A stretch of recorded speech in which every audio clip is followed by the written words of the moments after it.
আমাদের সব সবেদা নিয়ে চলে যাচ্ছে পাখিতে বাদুড়ে। তো তারপরে আমরা কি করলাম, ভিডিওটা দেখতে থাকো শেষ পর্যন্ত।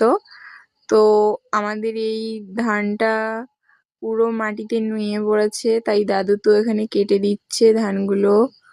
ধান কাটা শুরু হয়ে গেছে। আর এখানে আমাদের বর্ষার সময় কিছু গাছ লাগানো হয়েছিল, আখ গাছ, আদা গাছ, সেগুলো তো অনেক বড় বড় হয়ে গেছে। তারপরে পুরো মাঠের ধান পেকে গেছে। এইবার তো চলে যাচ্ছি আমি বাড়ির দিকে। আর এটা হলো আমাদের পুকুর, এটা আমাদের বড় পুকুর। তো বাড়িতে এসেই দেখলাম আমার বোন ভাত খাচ্ছে, রোদ পোয়াচ্ছে, শীতের সকালে রোদ পোয়াচ্ছে আর ভাত খাচ্ছে। তো এখন আমার বোন রেডি হয়ে চলে যাচ্ছে স্কুলে। ওর আজ পরীক্ষা, দ্বিতীয় পরীক্ষা। তোর আজ কি পরীক্ষা? আজকে ভূগোল।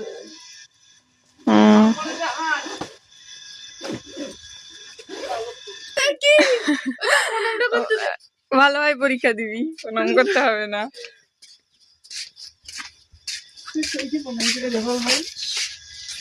কালকে প্রথম পরীক্ষার দিন প্রণাম করেনি, আজকে প্রণাম করছে। আমার কালকে তাড়াহুড়ো প্রথম পরীক্ষা, তাও আমার যেতে কালকে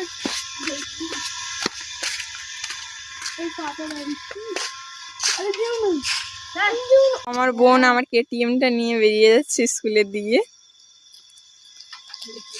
ভালোভাবে পরীক্ষা দিবি।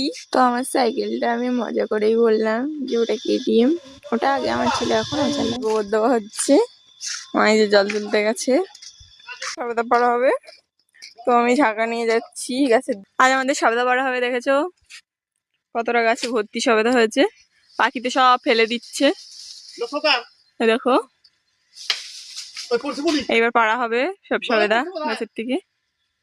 অনেক সবেদা পড়া হয়ে গেছে, পাখিতে সব ফেলে দিচ্ছে সবেদা। পাখি দেখেছি, বাদুড়ে, পাখিতে, বনঘুঘুতে সব খেয়ে নিচ্ছে সবেদা। সব গাছ থেকে পারবো।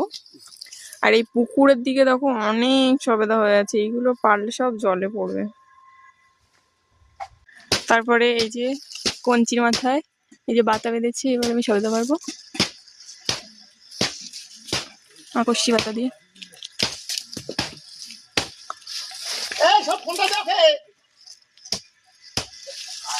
আমাদের সবেদা গাছটা কত বড় দেখো।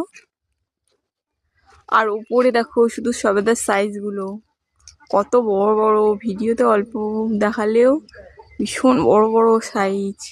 এগুলো অনেকটাই দূরে, পারা যাবে না। সবেদা গাছটা অনেক বড়, অনেক। আমি আর দাদু করে কতটা সবেদা পারলাম দেখাবো নেক্সট।